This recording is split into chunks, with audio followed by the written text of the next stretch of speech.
முகத்தையும் உடலையும் முழுவதும் மூடிக்கொண்டு கைவரிசை காட்டினால் போலீசாரால் கண்டுபிடிக்க முடியாது என்று தப்பு கணக்கு போட்ட சீரியல் திருடி சத்யா இவர்தான்.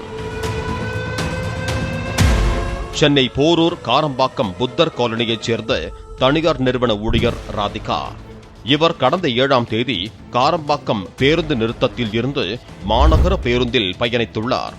கூட்டம் மிகுந்து காணப்பட்ட அந்த பேருந்தில் இருந்து கேசவர்தினி பேருந்து நிறுத்தத்தில் இறங்கி நடந்து சென்ற போது அவரது செல்போனுக்கு குறுந்தகவல் ஒன்று வந்தது. ராதிகாவின் வங்கிக் கணக்கில் இருந்து 10,000 ரூபாய் எடுக்கப்பட்டதாக குறுஞ்செய்தி வந்ததால் ஒருவேளை கணவர் எடுத்திருக்கலாம் என்ற நினைப்பில் அவரை தொடர்பு கொண்டு தெரிவித்துள்ளார். கணவரோ தன்னிடம் ஏடிஎம் கார்டு இல்லை என்று கூறிய நிலையில் தனது ஹேண்ட்பேக்கில் இருந்த மணி பர்ஸில் ஏடிஎம் கார்டு வைத்திருந்தது நினைவுக்கு வந்துள்ளது. ஹேண்ட்பேக்கை துளாவிய போது மணி பர்ஸ் திருடு போனது ராதிகாவுக்கு தெரிய வந்தது. அடுத்த சில நிமிடங்களில் 3,000 ரூபாய், 800 ரூபாய் என ஏடிஎம் கார்டில் இருந்த மொத்த பணமும் களவாடப்பட்டது. இதுகுறித்து ராதிகா வளசரவாக்கம் போலீசில் புகார் அளித்தார். ராதிகாவின் செல்போனுக்கு வந்த குறுந்தகவலை வைத்து வளசரவாக்கம் ஆற்காடு சாலை IDBI வங்கியில் உள்ள ஏடிஎம்மில் இருந்து பணம் எடுக்கப்பட்டது தெரிய வந்தது. அங்கிருந்த சிசிடிவி கேமராவில் பதிவான வீடியோவில் முகத்தை முழுவதுமாக மூடிக்கொண்டு பெண் ஒருவர் ராதிகாவின் ஏடிஎம் கார்டில் இருந்து பணத்தை எடுத்தது தெரிய வந்தது. முழுமையாக மூடியிருந்ததால் அந்த பெண்ணை அடையாளம் காண்பதில் சிரமம் ஏற்பட்டது.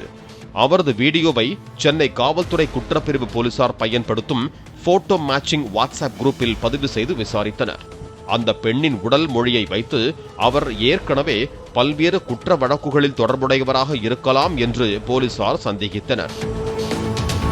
அந்த பெண்ணின் கைகளில் காணப்பட்ட தீக்காயத்தை வைத்து அது பிரபல ஜேப்படி கொள்ளைக்காரி ஃபயர் சத்யா என்பதை போலீசார் கண்டுபிடித்தனர். சம்பவ நேரத்தில் ஏடிஎம் மையம் அருகே இருந்தவர்களின் செல்போன் டவர் லொகேஷன்களை ஆய்வு செய்த போலீசார் அந்த வீடியோவில் இருப்பது ஜோலார்பேட்டை ஃபயர் சத்யா என்பதை உறுதி செய்தனர்.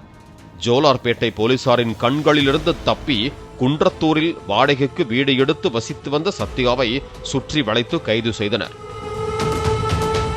சம்பவத்தன்று பேருந்து கூட்ட நெரிசலை பயன்படுத்தி ராதிகாவின் மணி பர்ஸை திருடியதாகவும் அந்த கார்டுக்கு பின்புறம் பின் நம்பர் எழுதி வைத்திருந்ததால் தனக்கு வசதியாக போய்விட்டது என்றும் போலீசாரிடம் தெரிவித்துள்ளார் ஃபயர் சத்யா.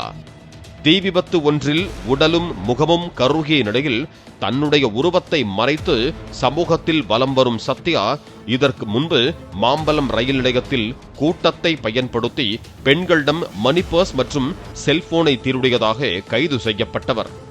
சத்யா மீது மணிமங்கலம், அண்ணா சாலை, மாம்பலம் ரயில்வே காவல் நிலையம், சேலையூர் உள்பட பல்வேறு காவல் நிலையங்களில் குற்ற வழக்குகள் நிலுவையில் உள்ளதாக தெரிவித்த போலீசார் ஏடிஎம் அட்டைகளின் பின்பக்கத்தில் எக்காரணத்தை கொண்டும் பின் நம்பரை குறித்து வைக்க வேண்டாம் என்று எச்சரித்திருக்கிறார்கள்.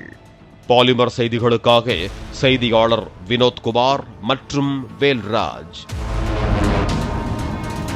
பிளே ஸ்டோர் மற்றும் ஆப் ஸ்டோரில் இருந்து பாலிமர் செயலியை QR கோடு மூலம் பதிவிறக்கம் செய்யுங்கள். செய்திகளை உடனுக்குடன் பெறுங்கள்.